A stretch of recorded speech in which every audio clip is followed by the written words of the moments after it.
വെടിനിർത്തൽ പ്രഖ്യാപനത്തിന് പുല്ലുവില കൽപ്പിച്ച് ഇസ്രായേൽ സൈന്യം ഖാൻ യൂനിസിലും ഗസ സിറ്റിയിലും ആക്രമണം തുടരുന്നു. 30 പലസ്തീൻകാരുടെ മൃതദേഹങ്ങൾ ഇസ്രായേൽ ഹമാസിന് കൈമാറി. 2 ബന്ദികളുടെ മൃതദേഹങ്ങൾ കൂടി ഹമാസ് നൽകിയ സാഹചര്യത്തിലാണിത്. അന്താരാഷ്ട്ര സമൂഹം ഹമാസിനെ തകർത്തില്ലെങ്കിൽ അത് തങ്ങൾ നടപ്പാക്കുമെന്ന് നെതന്യാഹുവിന്റെ മുന്നറിയിപ്പ്. US ഉന്നത സൈനിക മേധാവി ഗസയിൽ ഹെലികോപ്റ്ററിൽ നിരീക്ഷണം നടത്തിയെന്ന് റിപ്പോർട്ടുകൾ. തിങ്കളാഴ്ച വിവിധ രാജ്യങ്ങളുടെ വിദേശകാര്യമന്ത്രിമാർ ഗസ വിഷയം ചർച്ച ചെയ്യുമെന്ന് തുർക്കി അറിയിച്ചു. അതിനിടെ ലബനാൻ അതിർത്തി കടന്നും ഇസ്രായേൽ പ്രകോപനം തുടരുകയാണ്. MCA നാസർ ചേരുന്നു. നാസർ, കരാർ ഒന്നുമല്ലാതാകുന്ന കാഴ്ച കണ്ടുകൊണ്ടിരിക്കുകയാണ്. അന്ന് തന്നെ നമ്മൾ ഉയർത്തിയ ഇല്ലെങ്കിൽ വിവിധ രാജ്യങ്ങൾ ഖത്തർ ഉൾപ്പെടെ പറഞ്ഞിരുന്ന ആവശ്യങ്ങൾ ഇതിൽ കൂടുതൽ വ്യക്തത വേണം ഈ കരാറിലെന്നായിരുന്നു. അതുപോലെ തന്നെ സംഭവിക്കുന്നു എന്നാണ് കണ്ടുകൊണ്ടിരിക്കുന്നത്. യാതൊരു വിലയും കൽപ്പിക്കാതെ ഇപ്പോഴും ആക്രമണം തുടർന്നുകൊണ്ടിരിക്കുകയാണ്. എന്താണ് ഗസയിൽ ഇന്ന് സംഭവിച്ചത്? ഇതിന്റെ നിരന്തരമായിട്ടുള്ള ആക്രമണം ഇന്നും പല ഘട്ടങ്ങളിലായിട്ട് നടന്നു. ഖാൻ യൂനിസ്, അതോടൊപ്പം തന്നെ ഗസ സിറ്റി ഉൾപ്പെടെയുള്ള ഭാഗങ്ങളിലാണ് ആക്രമണം നടന്നത്. ഈ വീണ്ടും ഏത് സമയം വേണമെങ്കിലും ആക്രമണം പുനരാരംഭിക്കുമെന്ന വ്യക്തമായിട്ടുള്ള ഒരു മുന്നറിയിപ്പ് കൂടിയാണ് നൽകുന്നത്. ഇസ്രായേൽ പ്രധാനമന്ത്രി നെതന്യാഹു ഇന്ന് വ്യക്തമാക്കിയിരിക്കുന്നത് അന്തർദേശീയ സമൂഹം ഇക്കാര്യം ഏറ്റെടുക്കേണ്ടതുണ്ട്. ഹമാസിനെ നിരായുധീകരിക്കുക എന്ന ആ പ്രക്രിയ ഏറ്റെടുത്തിട്ടില്ല എങ്കിൽ ശക്തമായി തന്നെ അത്തരം നടപടികളുമായി തങ്ങൾ മുന്നോട്ട് പോകും. അക്കാര്യത്തിൽ യാതൊരു ആ തീരുമാനം നടപ്പാക്കുന്നതിൽ ഒരു വിട്ടുവീഴ്ചയും ഉണ്ടാകില്ല എന്നുകൂടി ഇസ്രായേൽ പ്രധാനമന്ത്രി വ്യക്തമാക്കിയിട്ടുണ്ട്. അപ്പോൾ അതേസമയം തന്നെയാണ് ഗസയിലേക്കുള്ള സഹായ വസ്തുക്കൾ ലഭ്യമാക്കുന്നതിൽ കർശനമായിട്ടുള്ള നിയന്ത്രണം ഏർപ്പെടുത്തുന്നു.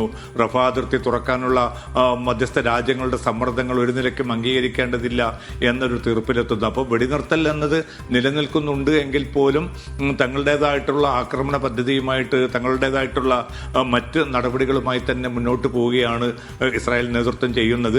പക്ഷേ ഇന്നലെ 2 ബന്ദികളുടെ മൃതദേഹങ്ങൾ കൂടി ഹമാസ് ഇന്നലെ രാത്രി കൈമാറിയിരുന്നു. അതിന്റെ അടിസ്ഥാനത്തിലായിരിക്കണം ഇന്ന് 30 പലസ്തീൻകാരുടെ മൃതദേഹങ്ങൾ കൈമാറാനുള്ള ഒരു സന്നദ്ധത ഇസ്രായേൽ അറിയിച്ചു. പക്ഷേ ഈ കൈമാറിയ മൃതദേഹങ്ങളിൽ പലതും ക്രൂരമായിട്ടുള്ള മുറിവേറ്റതിന്റെ പാടുകൾ ആ മൃതദേഹത്തിലുണ്ട്. അത് ശക്തമായിട്ടുള്ള അവരെ കൊലപ്പെടുത്തിയതിന്റെ കൃത്യമായിട്ടുള്ള തെളിവുകൾ ആ മൃതദേഹത്തിൽ അവശേഷിച്ചതായിട്ടുള്ള വെളിപ്പെടുത്തൽ കൂടിയാണ് പലസ്തീൻ നേതൃത്വം അറിയിച്ചുകൊണ്ടിരിക്കുന്നത്. എന്തായാലും ഏതാണ്ട് ഒരു 150ഓളം മൃതദേഹങ്ങളാണ് ഇപ്പോൾ പലസ്തീൻകാരുടേതായിട്ട് ഇസ്രായേൽ കൈമാറിയിരിക്കുന്നത്. ഇനി 11 ബന്ദികളുടെ മൃതദേഹങ്ങൾ കൂടിയാണ് ഹമാസ് കൈമാറാനുള്ളത്.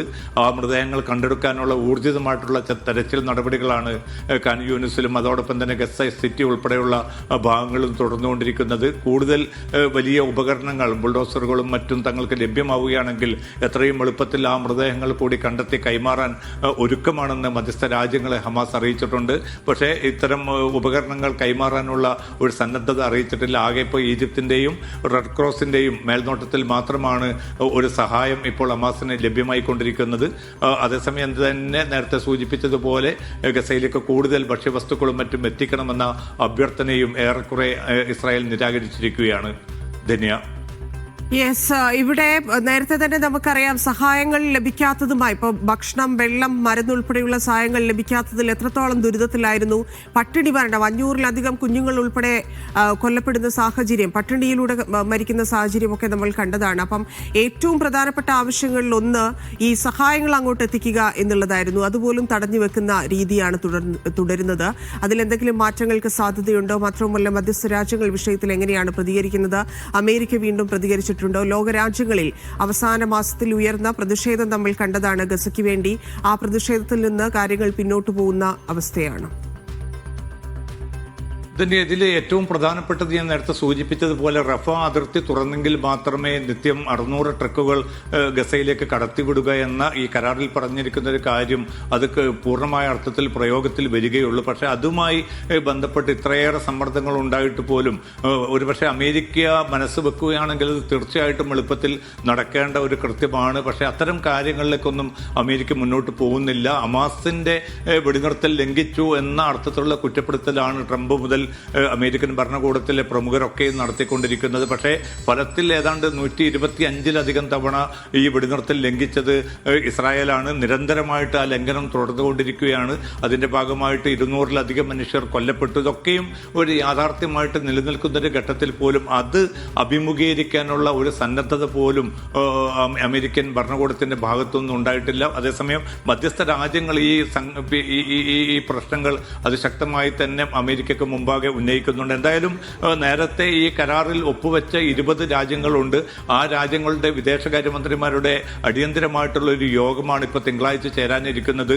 തുർക്കി മന്ത്രിയാണ് ഇത് സംബന്ധിച്ച ഔദ്യോഗികമായിട്ടുള്ള പ്രഖ്യാപനം നടത്തിയിരിക്കുന്നത്. പ്രധാനമായിട്ടും ഈ ഗസയിലെ വെടിനിർത്തൽ കരാർ നേരിടുന്ന പ്രതിസന്ധികൾ, വെല്ലുവിളികൾ ചർച്ച ചെയ്യും. അതോടൊപ്പം തന്നെ യുദ്ധാനന്തര ഗസയുടെ ഭാവിയുമായി ബന്ധപ്പെട്ട സുപ്രധാന കാര്യങ്ങളും ഈ തിങ്കളാഴ്ച ചേരുന്ന 20 രാജ്യങ്ങളുടെ വിദേശകാര്യമന്ത്രിമാർ ചർച്ച ചെയ്യുമെന്നാണ് തുർക്കി വിദേശകാര്യ മന്ത്രി ഇന്ന് ഔദ്യോഗികമായി തന്നെ വെളിപ്പെടുത്തിയിരിക്കുന്നത്. പക്ഷേ ഇതൊക്കെയും ഒരു ഭാഗത്ത് തുടരുമ്പോൾ പോലും ഇപ്പോൾ അമേരിക്കൻ സൈനിക മേധാവി കഴിഞ്ഞ ദിവസം ഇസ്രായേലിൽ സന്ദർശനം നടത്തിയിരുന്നു. അദ്ദേഹം ഹെലികോപ്റ്ററിൽ ഗസയ്ക്ക് മുകളിൽ നിരീക്ഷണം നടത്തി. ഇതൊക്കെയും സൂചിപ്പിക്കുന്നത് ഒരു വിദേശ സൈനിക നേതൃത്വത്തിലുള്ള ഒരു സംവിധാനം വളരെ പെട്ടെന്ന് തന്നെ ആവിഷ്കരിക്കാനുള്ള ഒരു നീക്കത്തിലാണ് അമേരിക്ക ഏർപ്പെട്ടിരിക്കുന്നത് എന്നാണ്. പക്ഷേ എത്ര രാജ്യങ്ങളുടെ പങ്കാളിത്തം ഇക്കാര്യത്തിലുണ്ടാവും, ഏതൊക്കെ അറബ് മുസ്ലിം രാജ്യങ്ങൾ സൈന്യത്തെ ഗസയിലേക്ക് അയക്കാൻ സന്നദ്ധമാവും എന്നത് സംബന്ധിച്ച ചോദ്യത്തിന് ഇപ്പോൾ പോലും തൃപ്തികരമായിട്ടുള്ള ഒരു മറുപടി ലഭിച്ചിട്ടില്ല. ഒരുപക്ഷെ തിങ്കളാഴ്ച ചേരുന്ന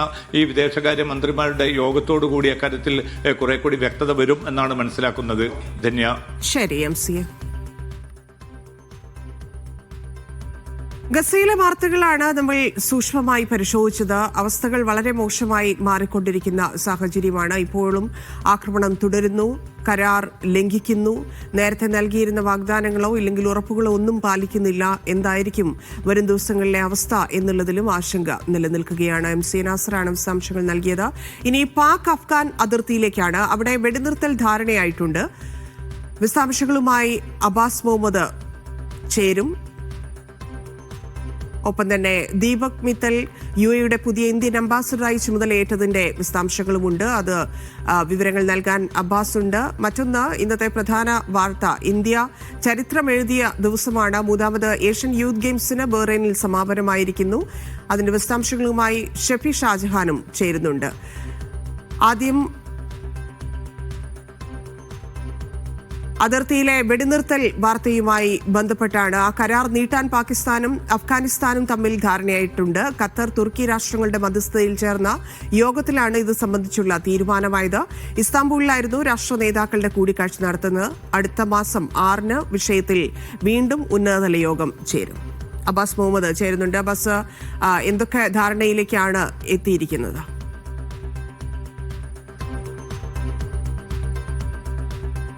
ഇനി പാകിസ്ഥാന്റെയും അഫ്ഗാനിസ്ഥാന്റെയും അതിർത്തിയിൽ ഒരു സംഘർഷവുമായി ബന്ധപ്പെട്ട 2ാം ഘട്ട ചർച്ചയാണ് ഇസ്താംബൂളിൽ പൂർത്തിയായത്. ഈ കഴിഞ്ഞ ഒക്ടോബർ 25 മുതൽ 30 വരെയായിരുന്നു ഈ ചർച്ചകൾ ഉണ്ടായിരുന്നത്. നേരത്തെ ഇതുമായി ബന്ധപ്പെട്ട 1ാം ഘട്ട ചർച്ച ഒക്ടോബർ 19 ദോഹയിൽ നടന്നിരുന്നു. ആദ്യഘട്ട ചർച്ചയിൽ ഒരൊറ്റ ദിവസം മാത്രമാണ് ആദ്യഘട്ട ചർച്ച ദോഹയിൽ നടന്നത്. അന്ന് തന്നെ വെടിനിർത്തൽ കരാർ തീരുമാനമായിരുന്നു. ഇതുമായി ബന്ധപ്പെട്ട 2ാം ഘട്ട ചർച്ച എന്നാൽ കുറച്ചുകൂടി നീണ്ടുപോയി. 5 ദിവസത്തോളം നീണ്ട വലിയ ചർച്ചയ്ക്ക് ശേഷമാണ് വെടിനിർത്തൽ കരാർ തുടരാൻ ഇരു രാഷ്ട്രങ്ങളും തമ്മിൽ തീരുമാനിക്കുന്നത്. ഇതിൽ പ്രധാനപ്പെട്ട ഒരു സംഗതി എന്ന് പറയുന്നത് ഇതിൽ 3 കാര്യങ്ങളാണ് പ്രധാനമായിട്ടുള്ളത്. ഒന്ന്, ഈ വെടിനിർത്തൽ കരാർ തുടരാൻ തീരുമാനിക്കുന്നു. രണ്ടാമതായി, അടുത്ത നവംബർ 6-ന് ഇതുമായി ബന്ധപ്പെട്ട കൂടുതൽ ചർച്ചകൾക്കായി ഇരു രാജ്യങ്ങളുടെയും പ്രതിനിധികൾ ഒന്നിച്ചിരിക്കാൻ തീരുമാനിക്കുന്നു. മൂന്നാമതായി, ഈ മേഖലയിലെ സ്ഥിരം സമാധാനത്തിനായി ഒരു നിരീക്ഷണ സംവിധാനം രൂപവൽക്കരിക്കാനും ഇരു രാഷ്ട്രങ്ങളും തമ്മിൽ തീരുമാനമായിട്ടുണ്ട്. ഖത്തറിൻ്റെയും തുർക്കിയുടെയും മധ്യസ്ഥതയിലാണ് ഇതുമായി ബന്ധപ്പെട്ട ചർച്ചകൾ പുരോഗമിക്കുന്നത്. നമുക്കറിയാം, അഫ്ഗാനിസ്ഥാൻ്റെയും പാകിസ്ഥാൻ്റെയും അതിർത്തി എന്ന് പറയുന്നത്, അതിർത്തിയിലെ രേഖ, ഡ്യൂറൻ ലൈൻ എന്ന് പറയുന്ന അതിർത്തി രേഖയുണ്ട്. ഈ അതിർത്തി രേഖയിലുമായി ബന്ധപ്പെട്ട തർക്കങ്ങളാണ് ഇരു രാഷ്ട്രങ്ങളുടെയും പ്രശ്നങ്ങൾക്ക് കാരണം. ഇതിൽ പ്രധാനപ്പെട്ടത് പാകിസ്ഥാൻ്റെ മണ്ണിൽ തഹ്രീക്ക് താലിബാൻ എന്ന് പറയുന്ന സംഘടന വർക്ക് ചെയ്യുന്നു. അവർ പാകിസ്ഥാനിൽ ഭീകരപ്രവർത്തനം നടത്തുന്നു എന്നുള്ളതാണ് പാകിസ്ഥാൻ അഫ്ഗാനിസ്ഥാനെതിരെ ആരോപിക്കുന്നത്. ഈ ആരോപണം അടിസ്ഥാനരഹിതമാണ് എന്ന് അഫ്ഗാനിസ്ഥാൻ പറയുകയും ചെയ്യുന്നു. ഇത് ഒരു കാരണമാണ്. രണ്ടാമതായി ഈ ഡ്യൂറാൻ ലൈൻ എന്ന് പറയുന്ന ഈ അതിർത്തിയുമായി ബന്ധപ്പെട്ട തർക്കം ഏകദേശം 50 വർഷത്തിലേറെ നീണ്ട വലിയ ചരിത്രമുള്ളതാണ്. 1947 പാകിസ്ഥാൻ സ്വതന്ത്രമാകുന്ന സമയത്ത് തങ്ങൾ ബ്രിട്ടീഷുകാരിൽ നിന്ന് പൈതൃകമായി സ്വീകരിച്ചതാണ് ഈ അതിർത്തി എന്നാണ് പാകിസ്ഥാൻ പറയുന്നത്. എന്നാൽ ഒരു ഘട്ടത്തിൽ പോലും ഡുറാൻ റെയിലിനെ ഒരു അന്താരാഷ്ട്ര അതിർത്തിയായി സ്വീകരിക്കാൻ അഫ്ഗാനിസ്ഥാൻ തയ്യാറായിട്ടില്ല. എന്നത് മാത്രമല്ല 1949 അഫ്ഗാനിസ്ഥാൻ പാർലമെന്റ് ഇതിനെ അംഗീകരിക്കുന്നില്ല എന്ന നിലപാട് കൂടി എടുത്തിരുന്നു. ഇതുമായി ബന്ധപ്പെട്ട തർക്കങ്ങളിൽ ഒക്ടോബറിൽ വലിയ രൂക്ഷമായിട്ടുള്ള പ്രത്യാക്രമണത്തിലേക്ക് പോയത്. ഇരുഭാഗത്തു നിന്നും ഒരു നിരവധി ആളുകൾ കൊല്ലപ്പെടുകയും ചെയ്തിരുന്നു. ഈ ഘട്ടത്തിലാണ് തുർക്കിയുടെയും അതുപോലെ ഖത്തറിൻ്റെയും ഇടപെടലുണ്ടാകുന്നത്. മേഖലയിലെ ശാശ്വത സമാധാനത്തിലുള്ള വഴി തെളിയുന്നത്. ധന്യ. ശരി അബ്ബാസ്. മറ്റൊരു വാർത്ത, UAE-യിലെ പുതിയ ഇന്ത്യൻ അംബാസിഡറെ തെരഞ്ഞെടുത്തിരിക്കുന്നു. ദീപക് മിത്തലാണ് ചുമതലയേറ്റിരിക്കുന്നത്. മിഡിൽ ഈസ്റ്റിൽ ഏറെ പരിചയസമ്പന്നനായ വിദേശകാര്യ ഉദ്യോഗസ്ഥനാണ് പുതിയ സ്ഥാനപതി. അംബാസിഡറായിരുന്ന ഡോക്ടർ സഞ്ജയ് സുധീർ വിരമിച്ച ഒഴിവിലേക്കാണ് ദീപക് മിത്തൽ എന്നത്. വാർത്തയുടെ വിശദാംശങ്ങളുമായി ഷിനോജ് ഷംസുദ്ദീൻ ചേരുന്നുണ്ട്. ഷിനോജ്, എന്തൊക്കെയാണ് അദ്ദേഹത്തിന്റെ പ്രത്യേകതകൾ, അദ്ദേഹത്തിന്റെ സർവീസ്, പ്രത്യേകിച്ച് അവിടവുമായിട്ടുള്ള അദ്ദേഹത്തിന്റെ ഒരു ബന്ധം? ധന്യ, നമ്മുടെ പ്രേക്ഷകരെ സംബന്ധിച്ചിടത്തോളം വളരെ സുപരിചിതമായിരിക്കും ഡോക്ടർ ദീപക് മിത്തൽ എന്ന പേര്. കാരണം നേരത്തെ അദ്ദേഹം ഖത്തറിലെ അംബാസിഡറായിരുന്നു. കോവിഡ് കാലത്താണ് അദ്ദേഹം അവിടെ സേവനമനുഷ്ഠിച്ചിരുന്നത്. അതുകൊണ്ട് തന്നെ വന്ദേ ഭാരത് വിമാനത്തിൽ ആളുകളെ അയക്കുന്നതുമായി ബന്ധപ്പെട്ടുള്ള വാർത്തകളിലൊക്കെ അദ്ദേഹത്തിൻ്റെ പേര് എല്ലാവർക്കും സുപരിചിതമായിരുന്നു. ഏതാണ്ട് 28 വർഷമായി അദ്ദേഹം ഇന്ത്യൻ ഫോറിൻ സർവീസിലുണ്ട്. 1998 ബാച്ചിലെ ഉദ്യോഗസ്ഥനാണ്. ഈ മിഡിൽ ഈസ്റ്റിൽ തന്നെ ഈജിപ്തിലും അതേപോലെ തന്നെ ഇസ്രായേലിലും അദ്ദേഹം വിവിധ ഇന്ത്യൻ എംബസികളിൽ സേവനമനുഷ്ഠിച്ചിട്ടുണ്ട്. അതേപോലെ തന്നെ ബംഗ്ലാദേശിലുണ്ടായിരുന്നു. പിന്നെ വിയറ്റ്നാമിൽ സേവനമനുഷ്ഠിച്ചിട്ടുണ്ട്. അവിടെ കോൺസുൽ ജനറലായിരുന്നു. ഖത്തറിലാണ് ഒടുവിൽ അംബാസിഡറായിട്ട് സേവനമനുഷ്ഠിച്ചിരുന്നത്. പിന്നീട് അദ്ദേഹം പ്രധാനമന്ത്രിയുടെ ഓഫീസിൽ ജോലി ചെയ്യുകയായിരുന്നു. അവിടെ അഡീഷണൽ സെക്രട്ടറി ആയിട്ട് ഇരിക്കുകയാണ് ഇപ്പോൾ UAE-യിലേക്ക് എത്തുന്നത്. വളരെ പരിചയസമ്പന്നനായ ഒരു വിദേശകാര്യ ഉദ്യോഗസ്ഥനാണ് ഡോക്ടർ ദീപക് മിത്തൽ. അറബി അടക്കം വിവിധ ഭാഷകൾ കൈകാര്യം ചെയ്യാൻ കഴിവുള്ള ഒരു ഉദ്യോഗസ്ഥനാണ്. ആദ്യ ദിവസം തന്നെ അദ്ദേഹം അബുദാബിയിലെ ഇന്ത്യൻ എംബസിയിലെത്തി രാഷ്ട്രപിതാവിൻ്റെ പ്രതിമയിൽ പുഷ്പാർച്ചന നടത്തി. അതേപോലെ തന്നെ എംബസിയുടെ വളപ്പിൽ ഒരു തൈ നട്ടുകൊണ്ടാണ് അദ്ദേഹം തൻ്റെ UAE-യിലെ ദൗത്യം ആരംഭിച്ചിരിക്കുന്നത്. ധന്യ. ശരി, ഷിനോജും അബ്ബാസുമാണ് വളരെ പ്രധാനപ്പെട്ട 2 വാർത്തകളുടെ വിശദാംശങ്ങൾ നൽകിയത്.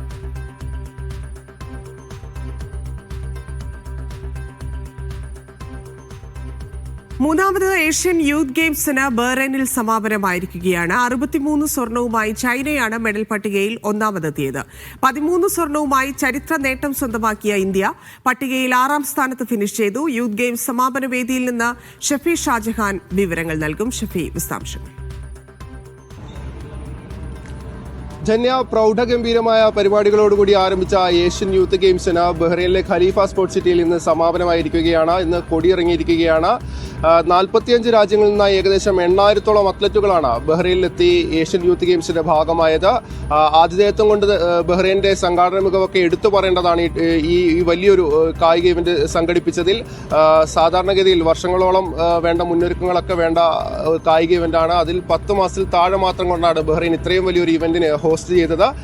ഇനി ഗെയിംസിലേക്ക് വരുമ്പോൾ ചൈനയാണ് 63 സ്വർണവും 49 വെള്ളിയും 35 വെങ്കലവും ഉൾപ്പെടെ 147 മെഡലുമായി ചൈനയാണ് 1ാം സ്ഥാനത്ത് ഫിനിഷ് ചെയ്തിരിക്കുന്നത്. 2ാം സ്ഥാനത്ത് ഉസ്ബെക്കിസ്ഥാനും 3ാം സ്ഥാനത്ത് കസക്കിസ്ഥാനുമാണ് ഫിനിഷ് ചെയ്തിരിക്കുന്നത്. ഇന്ത്യയിലേക്ക് വരുമ്പോൾ ഇന്ത്യക്ക് ഏഷ്യൻ യൂത്ത് ഗെയിംസിന്റെ ചരിത്രത്തിലെ തന്നെ എക്കാലത്തെയും മികച്ച മെഡൽ വേട്ട സമ്മാനിച്ച ഗെയിംസ് കൂടിയാണ് ബഹ്റൈനിൽ കഴിഞ്ഞത്. ഇന്ത്യ 13 സ്വർണം ഉൾപ്പെടെ 48 മെഡലുകളുമായി 6ാം സ്ഥാനത്താണ് ഏഷ്യൻ യൂത്ത് ഗെയിംസിൽ ഫിനിഷ് ചെയ്തിരിക്കുന്നത്. ഏഷ്യൻ യൂത്ത് ഗെയിംസിന്റെ ചരിത്രത്തിൽ ആദ്യത്തെ ഏഷ്യൻ യൂത്ത് ഗെയിംസിൽ ഇന്ത്യ 5 സ്വർണം ഉൾപ്പെടെ 11 മെഡലുകളായിരുന്നു ഇന്ത്യക്ക് ഉണ്ടായിരുന്നത്.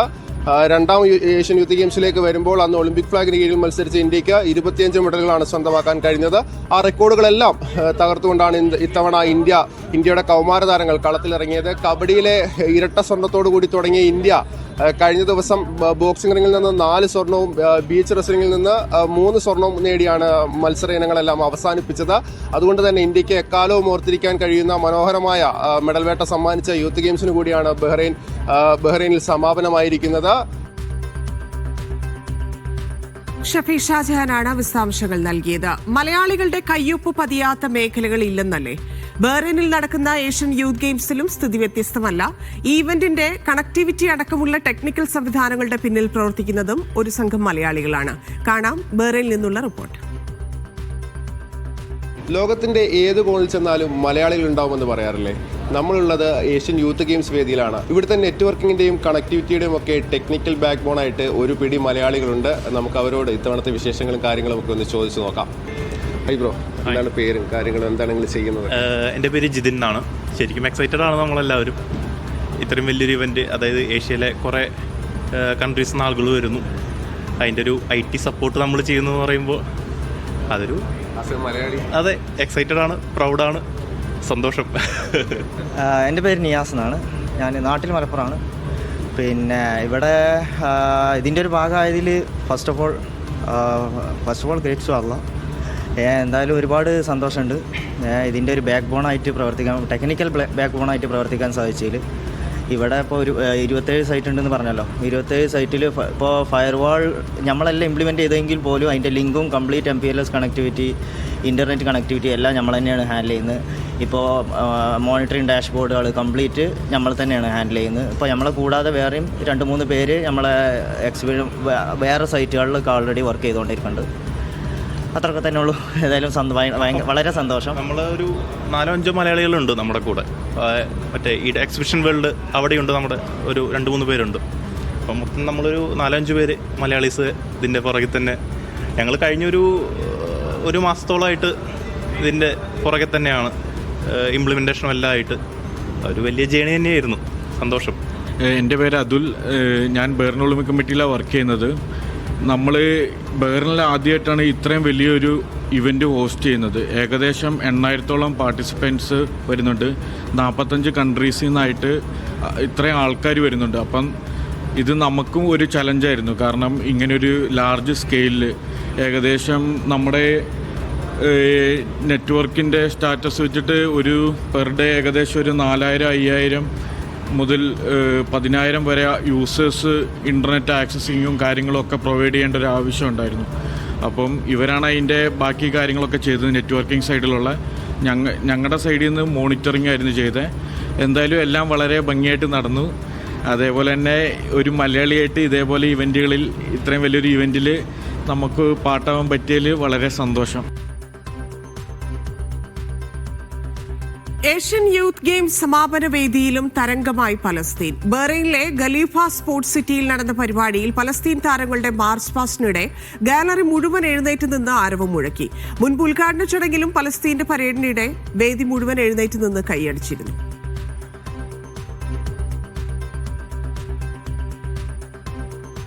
വോട്ടർ പട്ടിക തീവ്ര പരിഷ്കരണത്തിന് കേരളത്തിലും തുടക്കമിട്ടിരിക്കുന്നു.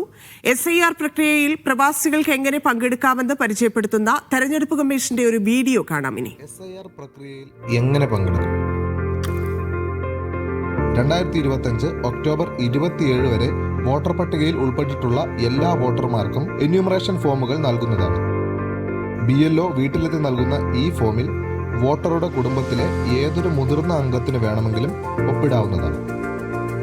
കുടുംബമായി വിദേശത്ത് താമസമാക്കിയ ഇന്ത്യൻ പൗരന്മാർക്ക് ഓൺലൈനായി എന്യൂമറേഷൻ ഫോം സമർപ്പിക്കാവുന്നതാണ്. വെരിഫിക്കേഷൻ സമയത്ത് ബന്ധുക്കളുടെ ബന്ധുക്കളോ ഇതിന്റെ വിശദീകരണം നൽകിയാൽ മതിയാകും. കൂടുതൽ വിവരങ്ങൾക്ക് 1950 എന്ന ടോൾ ഫ്രീ നമ്പറിൽ ബന്ധപ്പെടാവുന്നതാണ്. UAE-യിൽ നാളെ മുതൽ ഇന്ധനവില കുറയ്ക്കും. പെട്രോൾ ലിറ്ററിന് 14 ഫിൽസും ഡീസൽ ലിറ്ററിന് 4 ഫിൽസുമാണ് കുറയുക. ഇന്ന് അർദ്ധരാത്രി മുതൽ പുതുക്കിയ നിരക്ക് നിലവിൽ വരും. ഊർജ്ജ മന്ത്രാലയത്തിന് കീഴിലെ വിലനിർണ്ണയ സമിതിയാണ് നവംബർ മാസത്തെ ഇന്ധനവില പ്രഖ്യാപിച്ചത്. സൂപ്പർ പെട്രോളിന് 2 ദിർഹം 63 ഫിൽസാണ് പുതിയ നിരക്ക്. കഴിഞ്ഞ മാസം ഇത് 2 ദിർഹം 77 ഫിൽസായിരുന്നു. 2 ദിർഹം 66 ഫിൽസായിരുന്ന സ്പെഷ്യൽ പെട്രോളിന്റെ നിരക്ക് 2 ദിർഹം 51 ഫിൽസായി. 2 ദിർഹം 58 ഫിൽസ് വിലയുണ്ടായിരുന്ന E+ പെട്രോളിന്റെ നിരക്ക് 2 ദിർഹം 44 ഫിൽസായി കുറഞ്ഞിട്ടുണ്ട്. ഡീസലിന് 2 ദിർഹം 67 ഫിൽസാണ് പുതിയ നിരക്ക്. ഒക്ടോബറിൽ 2 ദിർഹം 71 ഫിൽസായിരുന്നു ഡീസലിന്റെ വില. Media 1 Dubai. നവംബർ മാസത്തേക്കുള്ള ഇന്ധനവില പ്രഖ്യാപിച്ച് ഖത്തർ എനർജി. പരിഷ്കരിച്ച വില പ്രകാരം പ്രീമിയം ഗ്രേഡ് പെട്രോളിന്റെയും സൂപ്പറിന്റെയും വില കുറഞ്ഞു. ലിറ്ററിന് 1.95 റിയാലാണ് പ്രീമിയം ഗ്രേഡിന്റെ വില, സൂപ്പറിന് 2 റിയാൽ. ഒക്ടോബറിൽ ഇത് യഥാക്രമം 2.5 റിയാലായിരുന്നു. ഡീസൽ വില 2.5 റിയാലായി തുടരും. കുവൈത്തിൽ സ്വർണ്ണ വ്യാപാരം കുതിച്ചുയരുന്നു. പ്രാദേശിക ആവശ്യകത ശക്തമായതാണ് വിപണിയിൽ വില കൂടിയിട്ടും സ്വർണ്ണ കച്ചവടം ഉയരാൻ കാരണം. 2025 ആദ്യ 9 മാസങ്ങളിൽ കുവൈത്ത് പൗരന്മാരും പ്രവാസികളും ചേർന്ന് 12.3 ടൺ സ്വർണം വാങ്ങിയതായി വേൾഡ് ഗോൾഡ് കൗൺസിൽ റിപ്പോർട്ട് ചെയ്തു. ആദ്യ പാദത്തിൽ 3.8 ടൺ, രണ്ടാം പാദത്തിൽ 4.6 ടൺ, മൂന്നാം പാദത്തിൽ 3.9 ടൺ എന്നിങ്ങനെ വിൽപ്പന രേഖപ്പെടുത്തി. പ്രാദേശിക ആവശ്യകത ശക്തമായതോടെ സ്വർണത്തിന്റെ ഇറക്കുമതിയിലും കയറ്റുമതിയിലും ശ്രദ്ധേയമായ വളർച്ചയാണ് റിപ്പോർട്ട് ചെയ്യുന്നത്. കഴിഞ്ഞ വർഷം ഇതേ കാലയളവിൽ 13.5 ടൺ സ്വർണം വിറ്റഴിക്കപ്പെട്ടിരുന്നു. വില ഉയർന്നിട്ടും സ്വർണത്തോടുള്ള ആകർഷണം കുറയാത്തതായാണ് വിദഗ്ധർ വിലയിരുത്തുന്നത്. പണപ്പെരുപ്പത്തിനും സാമ്പത്തിക അനിശ്ചിതത്വത്തിനുമെതിരായ സുരക്ഷിത നിക്ഷേപം എന്ന നിലയിലാണ് സ്വർണത്തെ കാണുന്നത്. സ്വർണ്ണാഭരണങ്ങളാണ് വിപണിയിലെ മുഖ്യ പങ്ക് വഹിക്കുന്നത്. ആകെ വിൽപ്പനയുടെ 61% ആഭരണങ്ങൾക്കാണ്. മുൻവർഷത്തെ അപേക്ഷിച്ച് ഉപഭോഗത്തിന്റെ മൂല്യം കുറവാണെങ്കിലും റെക്കോർഡ് വില വർധനയാണ് അതിന് പ്രധാന കാരണം. സ്വർണത്തിനുള്ള ഡിമാൻഡിൽ 2/3 ഭാഗവും ആഭരണങ്ങൾക്കാണെങ്കിലും സ്വർണ്ണ ബിസ്ക്കറ്റുകളുടെയും നാണയങ്ങളുടെയും ഡിമാൻഡ് വർദ്ധിച്ചു വരുന്നു. ബുള്ളിയൻ വാങ്ങലുകൾ 4.8 ടണ്ണായി ഉയർന്നിട്ടുണ്ട്. സ്വർണം സ്മാർട്ട് നിക്ഷേപ മാർഗമായി കാണുന്ന പ്രവണതയാണ് ശക്തമാകുന്നത്. ആഗോളതലത്തിലും ആവശ്യകത ഉയർന്നതായാണ് വേൾഡ് ഗോൾഡ് കൗൺസിൽ വ്യക്തമാക്കുന്നത്. വിലയിലെ വർധനയ്ക്കിടയിലും കുവൈത്ത് വിപണിയിൽ സ്വർണത്തിനുള്ള ആവശ്യം സ്ഥിരതയോടെ തുടരുകയാണ്. മീഡിയ പരമോന്നത ബഹുമതികളിലൊന്നായ ബിസിനസ് ട്രാവലർ അവാർഡ്സ് 2025 എയർലൈൻ പുരസ്കാര നേട്ടം. മികച്ച എയർലൈൻ എന്നതിന് പുറമെ 5 സുപ്രധാന ബഹുമതികൾ കൂടി ഖത്തർ എയർവേസ് ഇത്തവണ കരസ്ഥമാക്കിയത്. ഇന്ത്യയിൽ $500 കോടി നിക്ഷേപം പ്രഖ്യാപിച്ച് ദുബായ് ആസ്ഥാനമായ DP വേൾഡ്. ഇന്ത്യയിലെ തുറമുഖങ്ങൾ, കപ്പൽ ഗതാഗതം എന്നിവയുടെ അടിസ്ഥാന സൗകര്യ വികസനത്തിനാണ് വൻ നിക്ഷേപം. മുംബൈയിൽ നടക്കുന്ന ഇന്ത്യൻ മാരിടൈം വീക്കിലായിരുന്നു പ്രഖ്യാപനം. കരാറിന്റെ ഭാഗമായി കൊച്ചിയിലെ അന്താരാഷ്ട്ര കപ്പൽ അറ്റകുറ്റപ്പണി കേന്ദ്രം DP വേൾഡ് വികസിപ്പിക്കും. ദീൻ ദയാൽ തുറമുഖ authority, Sagarmala finance corporation limited എന്നിവയാണ് കരാറിൽ ഉൾപ്പെട്ട മറ്റ് സ്ഥാപനങ്ങൾ.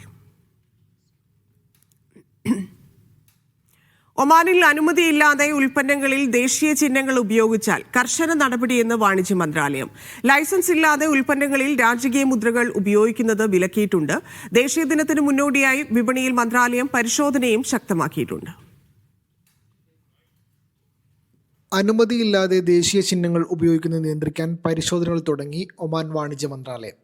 എല്ലാ പ്രാദേശിക ബിസിനസ്സുകളും അവരുടെ വാണിജ്യ ഉൽപ്പന്നങ്ങളിൽ ഒമാനി ദേശീയ ലോഗോകളും ചിഹ്നങ്ങളും ഉപയോഗിക്കുന്നതിനെ നിയന്ത്രിക്കുന്ന ചട്ടങ്ങൾ കർശനമായി പാലിക്കുന്നുണ്ടെന്ന് ഉറപ്പാക്കുക എന്നതാണ് പരിശോധനയുടെ ലക്ഷ്യം. തെക്കൻ ഷർക്കിയ ഗവൺമെന്റിന്റെ വിവിധ ഭാഗങ്ങളിൽ കഴിഞ്ഞ ദിവസം മന്ത്രാലയ ഉദ്യോഗസ്ഥർ പരിശോധനയ്ക്കെത്തിയിരുന്നു. ദേശീയ ദിനാഘോഷം അടുത്തെത്തിയതോടെ രാജ്യത്തെ വാണിജ്യ സ്ഥാപനങ്ങളിൽ ഔദ്യോഗിക ചിഹ്നങ്ങൾ പതിച്ച ഉൽപ്പന്നങ്ങൾ വലിയ തോതിൽ വിൽപ്പനയ്ക്കെത്തിച്ചിട്ടുണ്ട്. എന്നാൽ മുൻകൂട്ടി ലൈസൻസ് നേടാതെ ഇത്തരം ഉൽപ്പന്നങ്ങൾ വിൽക്കാൻ സാധിക്കില്ല. സ്വകാര്യ സ്ഥാപനങ്ങൾ, വാണിജ്യ കമ്പനികൾ, സോഷ്യൽ മീഡിയ അക്കൗണ്ടുകൾ, വിവിധ വാണിജ്യ ഉൽപ്പന്നങ്ങൾ എന്നിവയിൽ ലൈസൻസ് ഇല്ലാതെ രാജകീയ മുദ്രകൾ ഉപയോഗിക്കുന്നത് വിലക്കിയിട്ടുണ്ട്. മന്ത്രാലയത്തിൽ അപേക്ഷിച്ച് ലൈസൻസ് നേടാനുമാകും. അനുമതിയില്ലാതെ രാജ്യത്തിൻ്റെ പതാകയും മറ്റു മുദ്രകളും ഉപയോഗിച്ചാൽ കർശന നടപടികൾ സ്വീകരിക്കുമെന്നും മന്ത്രാലയം അറിയിച്ചു. Media 1 Muscat. സമ്പദ് വ്യവസ്ഥയിൽ 5% വർധന രേഖപ്പെടുത്തി സൗദി. എണ്ണേതര ഉൽപാദനത്തിലെ വർധനവാണ് വളർച്ചയ്ക്ക് കാരണം. ഈ വർഷത്തെ 3-ാം പാദത്തിലെ കണക്കുകളാണ് പുറത്തുവിട്ടത്. സൗദിയുടെ സമ്പദ് വ്യവസ്ഥയിലാണ് 5% വളർച്ച. മുൻവർഷത്തെ അടിസ്ഥാനമാക്കുമ്പോഴാണ് വർധന. ഈ വർഷം 3-ാം പാദത്തിലേതാണ് കണക്ക്. എണ്ണേതര ഉൽപാദനത്തിലെ വർധനവാണ് വളർച്ചയ്ക്ക് കാരണം. എണ്ണ മേഖലയിൽ വർഷം തോറും 8.2% വളർച്ചയും എണ്ണ ഇതര മേഖലയിൽ 4.5% വളർച്ചയുമാണ് രേഖപ്പെടുത്തിയത്. സർക്കാർ മേഖലയിൽ 1.8% വളർച്ചയുണ്ടായി. മൊത്തം വളർച്ച സൗദിയുടെ GDPയിലും കാര്യമായ മാറ്റമുണ്ടാക്കി. ഈ വർഷം മൂന്നാം പാദത്തിൽ മാത്രമായി GDP വർദ്ധിച്ചത് 1.4%. എണ്ണേതര മേഖലയുടെ വളർച്ച മുൻനിർത്തി ഈ വർഷം സൗദി 4.4% GDP വളർച്ച നേടുമെന്ന് ധനകാര്യ മന്ത്രാലയം അറിയിച്ചു. Vishal Cherpulassery, media 1, Riyadh. സൗദിയിൽ ടൂറിസം മേഖലയിൽ ജോലി ചെയ്യുന്ന വിദേശികളുടെ എണ്ണത്തിൽ വർധന. 75% വിദേശികളാണ് മേഖലയിൽ നിലവിൽ ജോലി ചെയ്യുന്നത്. ജനറൽ അതോറിറ്റി ഫോർ സ്റ്റാറ്റിസ്റ്റിക്സിന്റെ കണക്കാണിത്. സൗദി സന്ദർശിച്ച ടൂറിസ്റ്റുകളുടെ എണ്ണത്തിലും ഇത്തവണ വലിയ വർധനയുണ്ട്. സൗദിയിൽ ടൂറിസം മേഖലയിൽ ജോലി ചെയ്യുന്നവരുടെ എണ്ണം വർദ്ധിച്ചിരിക്കുകയാണ്. നിലവിൽ 10 ലക്ഷത്തിനടുത്ത് ജീവനക്കാരാണ് മേഖലയിൽ ജോലി ചെയ്യുന്നത്. ഇതിൽ 75.2% വിദേശികളാണ്. സ്വദേശികൾ 24.8%.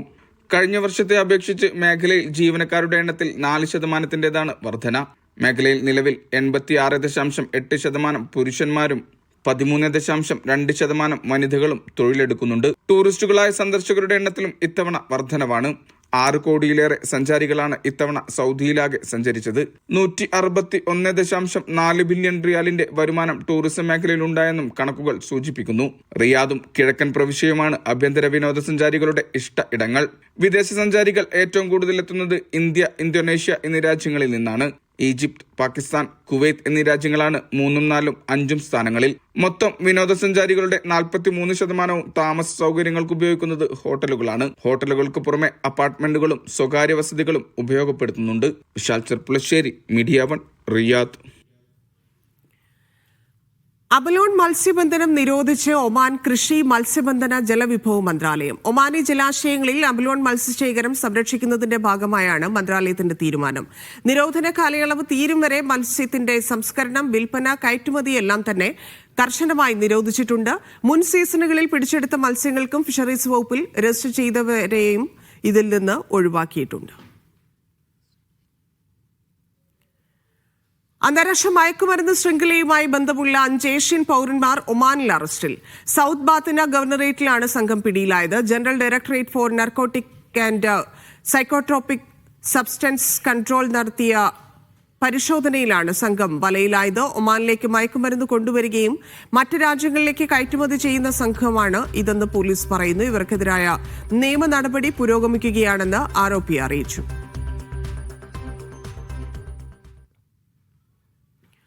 കേരളം നൽകിയ ഷീൽഡ് ഓഫ് ഹ്യൂമാനിറ്റി പുരസ്കാരം നന്ദിയോടെ സ്വീകരിക്കുന്നതായി ഖത്തർ അന്താരാഷ്ട്ര സഹകരണ വകുപ്പ് സഹമന്ത്രി മറിയം ബിൻതലി അൽ മിസ്നദ്. പുരസ്കാരം വ്യക്തിപരമായി കരുതുന്നില്ല. ഖത്തറിന്റെ മാനുഷിക പ്രവർത്തനങ്ങൾക്കുള്ള അംഗീകാരമായി ഇതിനെ കണക്കാക്കുന്നു.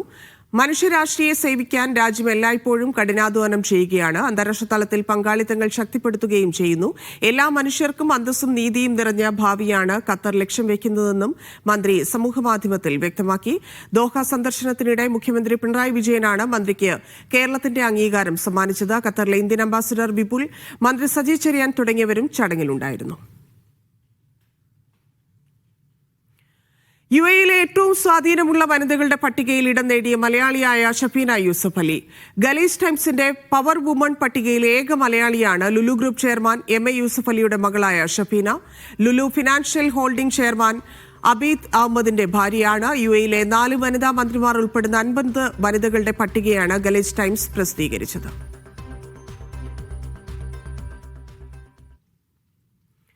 യാത്രക്കാരുടെ എണ്ണം വർദ്ധിക്കുന്ന സാഹചര്യത്തിൽ അബുദാബി സയ്യിദ് അന്താരാഷ്ട്ര വിമാനത്താവളം വികസിപ്പിക്കാൻ ഒരുങ്ങുന്നു. 2 വർഷത്തിനകം നിർമ്മാണ പ്രവർത്തനങ്ങൾ ആരംഭിക്കുമെന്ന് അബുദാബി എയർപോർട്ട് മാനേജിംഗ് ഡയറക്ടറും ചീഫ് എക്സിക്യൂട്ടീവുമായ എലീന സോർലിനി പറഞ്ഞു. നിലവിൽ 4.5 കോടി യാത്രക്കാരെ ഉൾക്കൊള്ളാൻ ശേഷിയുള്ള ടെർമിനൽ A 6.5 കോടി യാത്രക്കാരെ ഉൾക്കൊള്ളാൻ കഴിയുന്ന തരത്തിലേക്ക് വികസിപ്പിക്കും. വിമാനത്താവളം ആസ്ഥാനമായി പ്രവർത്തിക്കുന്ന ഇത്തിഹാദ് എയർവേസും സൗകര്യങ്ങൾ വിപുലീകരിക്കാൻ ലക്ഷ്യമിടുന്നുണ്ട്. ഇന്ത്യൻ സോഷ്യൽ ക്ലബ് ഒമാൻ മലയാള വിഭാഗത്തിന്റെ കേരളോത്സവം നാളെ നടക്കും. ദാർസൈറ്റിലുള്ള ഇന്ത്യൻ സോഷ്യൽ ക്ലബ് മൾട്ടിപർപ്പസ് ഹാളിലാണ് പരിപാടി നടക്കുക. പ്രവാസ കൈരളി സാഹിത്യ പുരസ്കാരം നോവലിസ്റ്റും തിരക്കഥാകൃത്തുമായ PF മാത്യൂസിന് സമ്മാനിക്കും. വൈവിധ്യമാർന്ന സാംസ്കാരിക പരിപാടികളോടെയാണ് കേരളോത്സവം സംഘടിപ്പിക്കുന്നതെന്ന് ഭാരവാഹികൾ അറിയിച്ചു.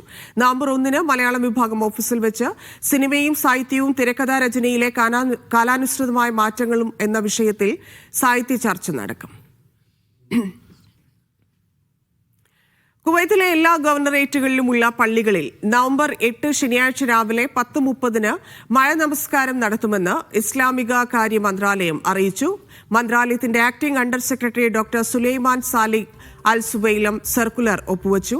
വിശ്വാസികളെ പ്രാർത്ഥനയിൽ പങ്കെടുക്കാൻ പ്രോത്സാഹിപ്പിക്കാനും പ്രസംഗങ്ങൾ നടത്താനും ആത്മാർത്ഥമായ പ്രാർത്ഥനയിലേക്ക് സമൂഹത്തെ ആഹ്വാനം ചെയ്യാനുമാണ് ഇമാമുമാരോടും ഖത്തീബുമാരോടും മന്ത്രാലയം നിർദ്ദേശിച്ചത്.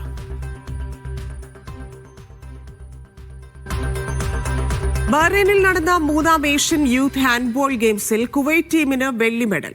ഫൈനൽ മത്സരത്തിൽ സൗദി അറേബ്യക്കെതിരെ 28-29 എന്ന സ്കോറിന് കുവൈറ്റ് പരാജയപ്പെട്ടു. സെമിഫൈനലിൽ ആതിഥേയരായ ബഹ്റൈനെ 23-21 തോൽപ്പിച്ചാണ് കുവൈറ്റ് ഫൈനലിലെത്തിയത്. കുവൈറ്റ് ടീമിന്റെ മികച്ച പ്രകടനത്തിന് രാജ്യത്തെ സ്പോർട്സ് അതോറിറ്റികളും ഹാൻഡ്ബോൾ ഫെഡറേഷനും അഭിനന്ദനം അറിയിച്ചു.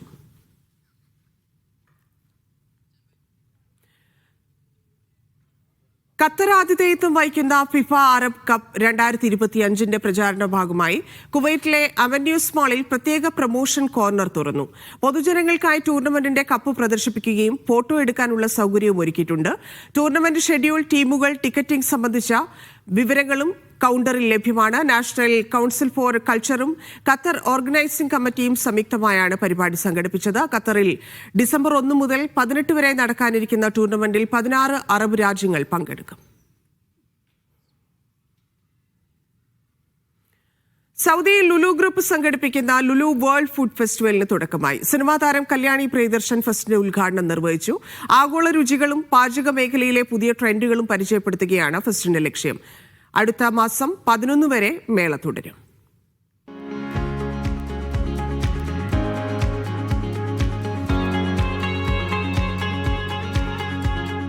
ലുലു ഒരുക്കുന്ന ലുലു വേൾഡ് ഫുഡ് ഫെസ്റ്റിവലിനാണ് തുടക്കമായത്. മേളയുടെ ഉദ്ഘാടനം മുറബ്ബ ലുലുവിൽ സിനിമാ താരം കല്യാണി പ്രിയദർശൻ നിർവഹിച്ചു. ലുലു സൗദി ഡയറക്ടർ മുഹമ്മദ് ഹാരിസ് ചടങ്ങിന്റെ ഭാഗമായി.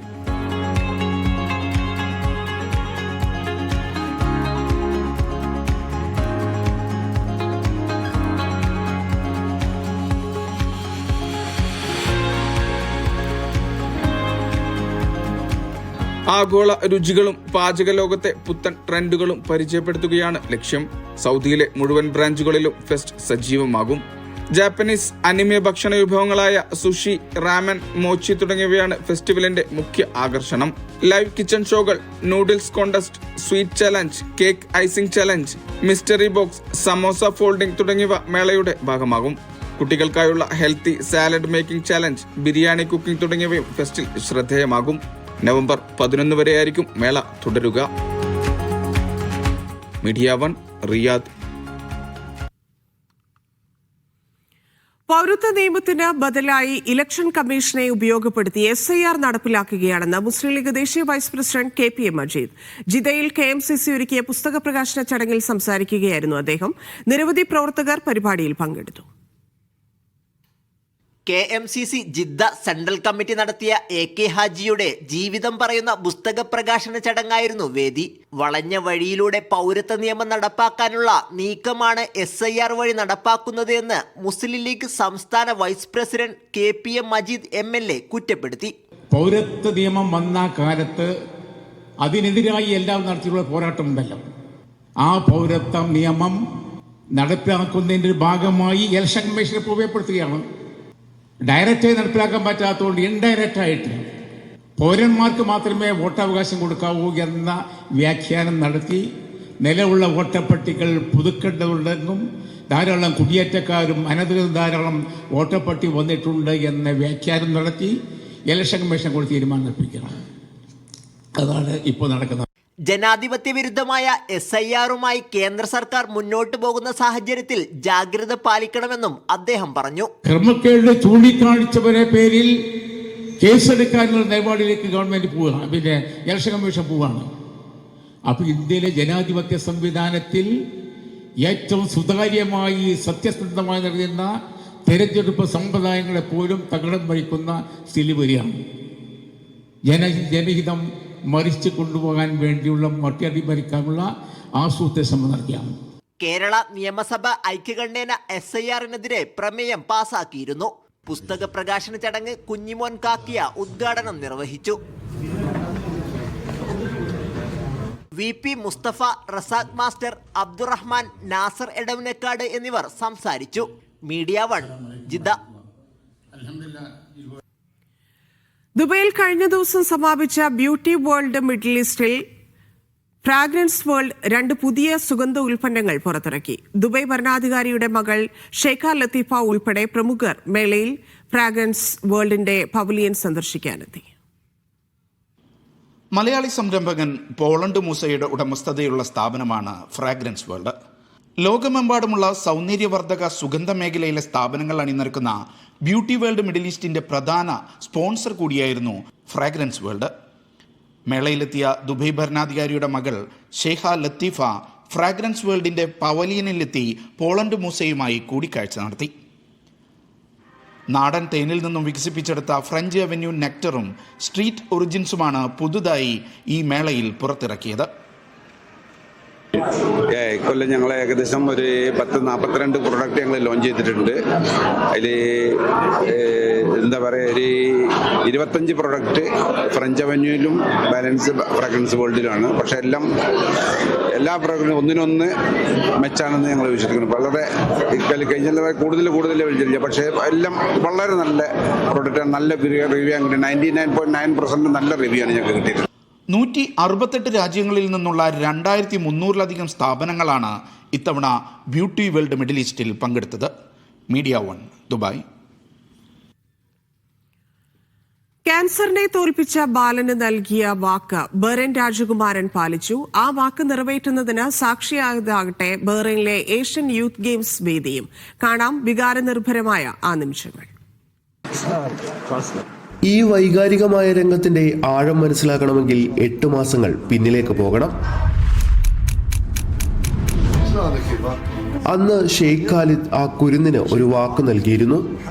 അസുഖമെല്ലാം ഭേദമായി ആശുപത്രി വിട്ട് പുറത്തു വരുന്ന ദിവസം നമ്മൾ ഒരുമിച്ച് പ്ലേ സ്റ്റേഷനിൽ വീഡിയോ ഗെയിം കളിക്കും. അതായിരുന്നു ജാസിം മുഹമ്മദ് എന്ന കുഞ്ഞ് ക്യാൻസർ പോരാളിക്ക് ബഹ്റൈൻ രാജകുമാരൻ നൽകിയ ഉറപ്പ്. വീഡിയോ ഗെയിമുകളുടെ ലോകത്ത് ചാമ്പ്യനാകണമെന്ന് ആഗ്രഹിച്ചിരുന്ന ജാസിം മുഹമ്മദിനെ ക്യാൻസർ കീഴടക്കിയതാണ്. അവിടെ നിന്ന് അർബുദത്തോട് പോരാടി വിജയിച്ചതാണ് ആ ബാലൻ.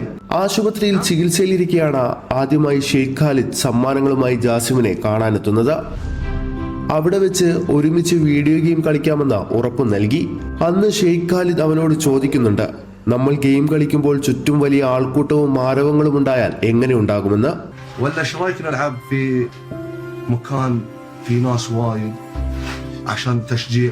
ജാസിം ചിലപ്പോൾ അത് മറന്നിരിക്കും. പക്ഷേ ഷെയ്ഖ് ഖാലിദ് കൊടുത്ത വാക്ക് മറന്നില്ല. ഏഷ്യയിലെ കൗമാരതാരങ്ങളുടെ ഏറ്റവും വലിയ കായികമേളയിലേക്ക് ജാസിമിനെ ക്ഷണിച്ചു വരുത്തി. അവന്റെ കൈ പിടിച്ച് അരീനയിലേക്ക് നടന്നു. അവിടെ വെച്ച് ലോകത്തെ മുഴുവൻ സാക്ഷിയാക്കി ബഹ്റൈൻ രാജകുമാരനൊപ്പം ജാസിം ഗെയിം കളിച്ചു.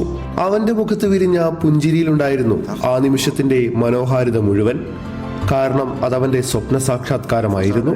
ഒപ്പം ഒരു രാജകുമാരൻ ലോകത്തിന് പഠിപ്പിച്ചു തരുന്ന കരുണയുടെ പാഠവും. Shefi Shajahan, media 1 Bahrain.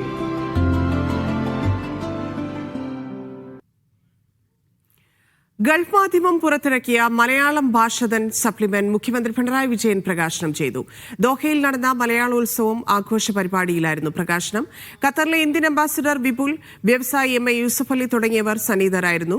Gulf Madhyamam deputy general manager Haris, business development manager Jabir Abdurahman, Doha reporter Mushtaq Alavi എന്നിവർ സന്നിഹിതരായിരുന്നു.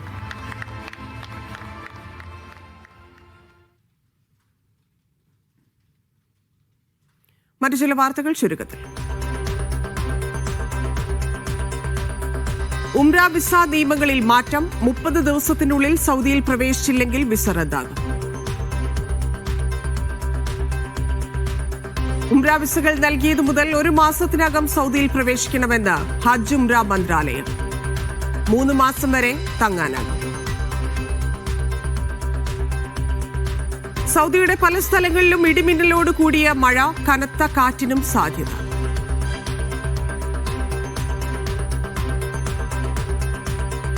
കോവിഡ് ഇൻഫ്ലുവൻസ ഹൃദയാഘാത സാധ്യത വർദ്ധിപ്പിക്കുന്നുവെന്ന് പഠന റിപ്പോർട്ട്. വൈറസ് ബാധ കഴിഞ്ഞാലും പരിശോധനകൾ അവഗണിക്കരുതെന്ന് മുന്നറിയിപ്പ്. കുവൈത്തിൽ അടുത്ത 5-6 തീയതികളിൽ EU GCC ബിസിനസ് ഫോറത്തിന് ആതിഥേയത്വം വഹിക്കും. ഒരുമിച്ച് പങ്കിട്ട സമൃദ്ധിക്കായി പ്രമേയത്തിൽ സമ്മേളനം.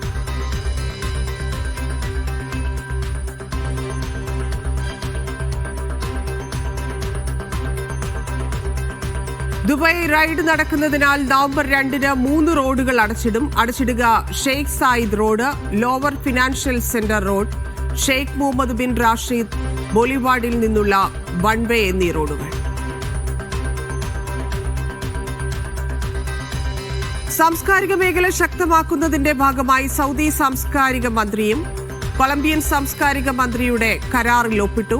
സാംസ്കാരിക സംവിധാനം, നിയന്ത്രണം, നയം എന്നിവയിലെ പങ്കാളിത്തം കരാറിൽ. അസർബൈജാൻ വിദേശകാര്യമന്ത്രിയെ കണ്ട് ഒമാൻ വിദേശകാര്യമന്ത്രി. നയതന്ത്ര ബന്ധം വർദ്ധിപ്പിക്കുമെന്ന് അസർബൈജാൻ.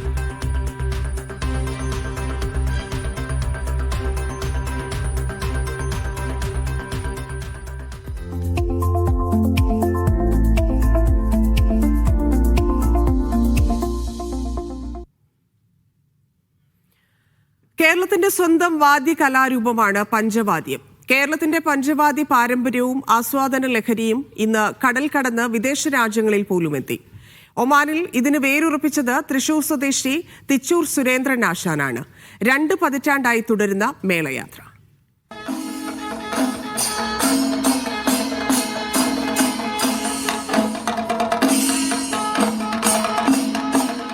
കൊമ്പ്, ഇലത്താളം, തിമില, ഇടയ്ക്ക, മദ്ദളം. പഞ്ചവാദ്യം മലയാളിക്ക് അത്രമേൽ പരിചയമുള്ള, ആസ്വദിക്കാൻ ഏറെ താല്പര്യമുള്ള ഒന്നാണ്. കൈകൾ മുകളിലേക്കുയർത്തി അതിൻ്റെ താളത്തിൽ അലിഞ്ഞു ചേരുക എന്നത് മലയാളിയുടെ ഇഷ്ടങ്ങളിൽ മുൻപന്തിയിലുള്ളതുമാണ്. മസ്കത്തിൽ നാടിൻ്റെ ഈ ഓർമ്മകളെ മലയാളിക്ക് അടുത്ത് കാണിക്കാൻ തിമിലയുമായി ഇറങ്ങിയ ആളാണ് തിച്ചൂർ സുരേന്ദ്രൻ.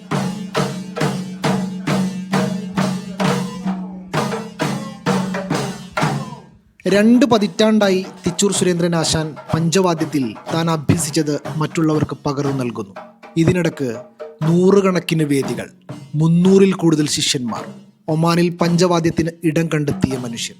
സുരേന്ദ്രൻ ആശാനും മസ്കത്ത് പഞ്ചവാദ്യ സംഘവുമില്ലാത്ത മലയാളികളുമായി ബന്ധപ്പെട്ട ഒരു സാംസ്കാരിക പരിപാടിയും മസ്കത്തിൽ നടക്കാറില്ല എന്നതാണ് സത്യം.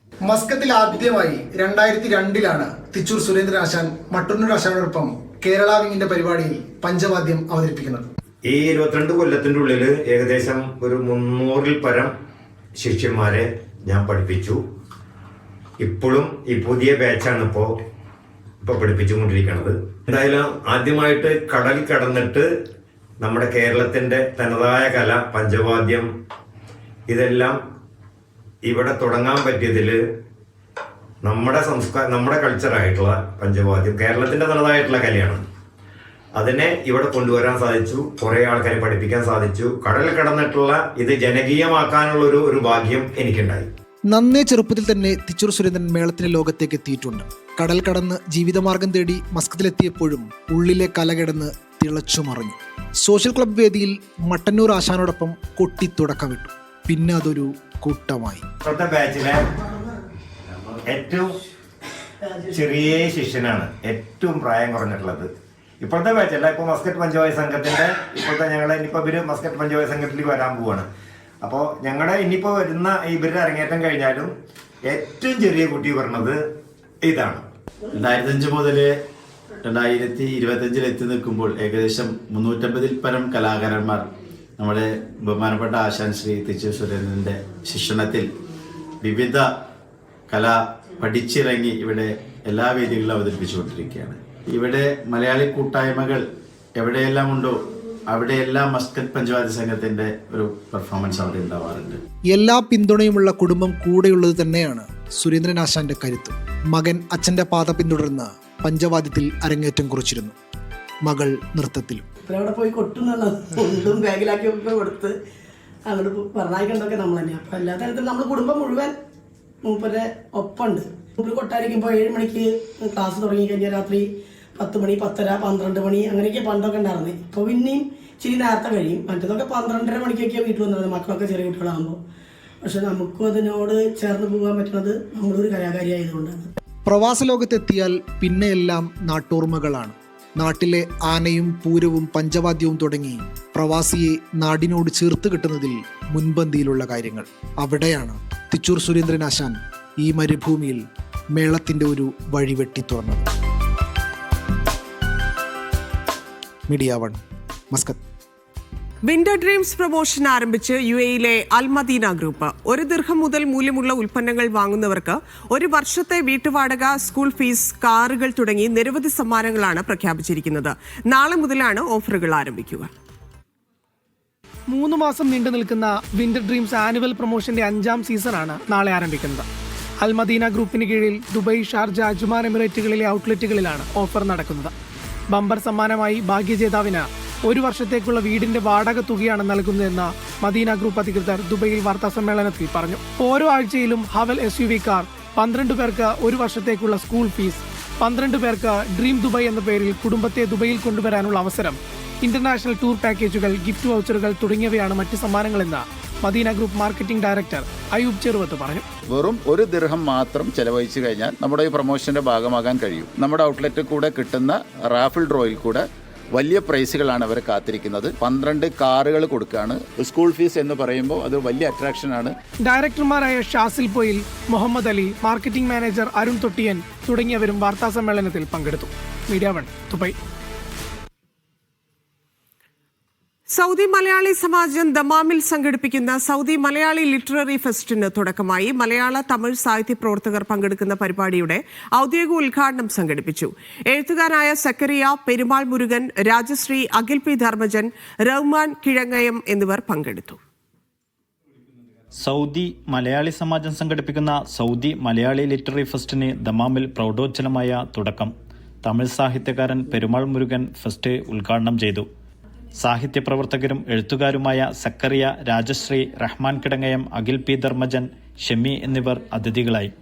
മലയാളി സമാജം ഏർപ്പെടുത്തിയ പ്രവാസി മുദ്ര പുരസ്കാരം എഴുത്തുകാരൻ സക്കറിയ പെരുമാൾ മുരുകനിൽ നിന്നും ഏറ്റുവാങ്ങി. എഴുത്തിന്റെ ലോകത്ത് 10 വർഷങ്ങൾക്ക് മുമ്പ് പെരുമാൾ മുരുകൻ സൃഷ്ടിച്ച പ്രതിരോധം സമകാലിക ഇന്ത്യയിൽ ഏറെ പ്രസക്തവും അനിവാര്യതയുമായി മാറിയിട്ടുണ്ടെന്നും സക്കറിയ പറഞ്ഞു.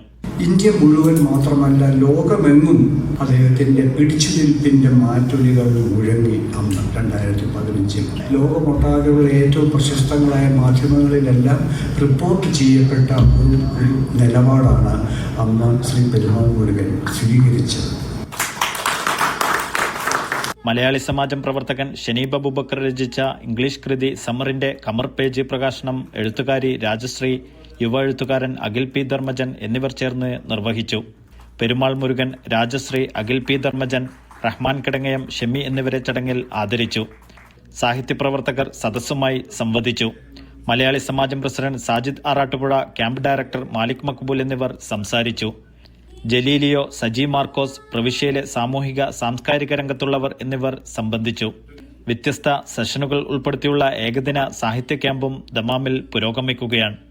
ഡോക്ടർ സിന്ധു ബിനു, ഷനീബ് അബൂബക്കർ, ഫെബിന സമ്മാൻ, മലയാളി സമാജം ഭാരവാഹികൾ എന്നിവർ നേതൃത്വം നൽകി. Media 1 Dammam. മസ്കറ്റ് കലാ സാംസ്കാരിക വേദിയുടെ മസ്കറ്റ് കലോത്സവം 2025 നവംബർ 26, 27, 28 തീയതികളിൽ നടക്കും. സീബിലെ റഹീം ഡ്രീം റിസോർട്ടിൽ വെച്ചാണ് 3 ദിവസം നീണ്ടു നിൽക്കുന്ന കലോത്സവം സംഘടിപ്പിക്കുന്നത്. വിദ്യാർത്ഥികൾക്കും കുടുംബങ്ങൾക്കും പ്രവാസി അസോസിയേഷനുകൾക്കും ഡാൻസ് അക്കാദമികൾക്കും അധ്യാപകർക്കും മത്സരങ്ങളിൽ പങ്കെടുക്കാമെന്ന് സംഘാടകർ വാർത്താസമ്മേളനത്തിൽ അറിയിച്ചു. വിധി നിർണയത്തിനായി നാട്ടിൽ നിന്നുള്ള ജഡ്ജ്മെന്റ് പാനലെത്തും.